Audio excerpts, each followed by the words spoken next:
The compression of space and time explains how through time, technology has helped people become closer to one another. How your geographic proximity doesn't affect how close you may be with another person because of social media tools, because of transportation. Although there's some truth in this statement, there are still limitations to space and time. Laura Sicker's article, War of Words, it explains the life of Asia Amini, a journalist and a social advocate, and her time in Iran, and why the Iranian penal system works in the favor of judges.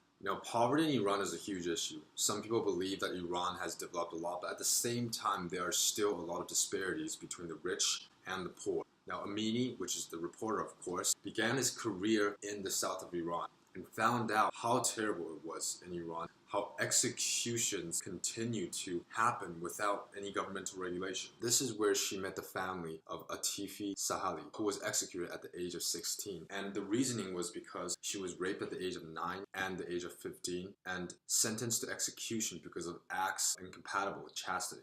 For punishment, she received 100 lashes in her back before her executions. Islamic influences in Iran can be traced as far back as 600 CE. Combined with the values and beliefs during those times, Iran really did not value women's rights in any way, and Iran did continue to perform executions based on their religious beliefs. Fast forward to the 20th century, you would assume that people, because of the compression of space and time, would have more access to social media, would have more access to news. For this reason, executions would be less likely to happen, executions like public stoning, but this is not the case. According to Iranian public sources, there was a total of 289 executions in 2014 and 246 in the first half of 2015. Like Sahila, many of these executions took place under the notion of acts incompatible with chastity. Now, according to the Universal Declaration of Human Rights, it is internationally illegal to execute anyone under the ages of 18, regardless of their crime. So why is it that executions like these still continue to happen in a country like Iran?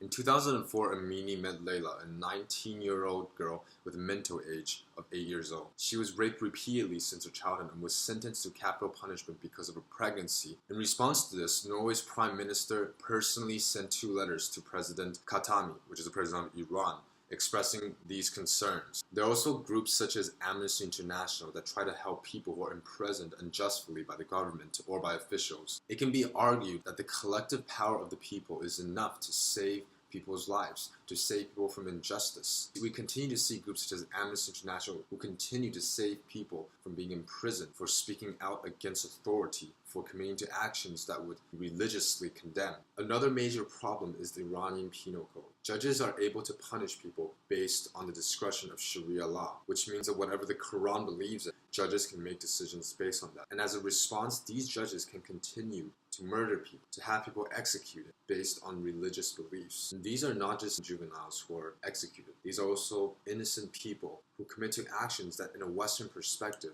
would be considered completely unethical. No woman should be sentenced to execution or even lashings because of inevitable conception. Amini continued campaigns such as Stop Stoning Forever that saved people from being stoned, saved people from being executed. But the government eventually tracked down all of her information. Amini eventually left the country because her life was in danger and she had kids that she had to look out for too. She went to Norway and left a lot of her activists from the campaign back in Iran. And a lot of them nowadays are imprisoned because of their activities. The combining factors of poverty, of religion, and the Iranian penal code is what leads to these wrongful executions in Iran to happen every single day. The international community is already taking action towards the problem with executions in the Middle East. However, there still needs to be more affirmative action that takes place. And one of the barriers of having affirmative action is the idea of freedom of speech and religion. It would seem difficult to ask Iran to remove the religious clauses away from Iranian penal code. However, it may well be one of the only ways that we can remove atrocities like these from happening. The compression of space and time through social media is a powerful tool. It has helped Amini explain the atrocities in Iran, how we need to take more affirmative action. However, this may not be enough. We may actually have to restrict religious rights to such an extent in order to advocate humanitarian rights for all. Just a crumb, this world I wanted beckons to come. And if I had a little fragment, I could wish on stars, less stagnant magic.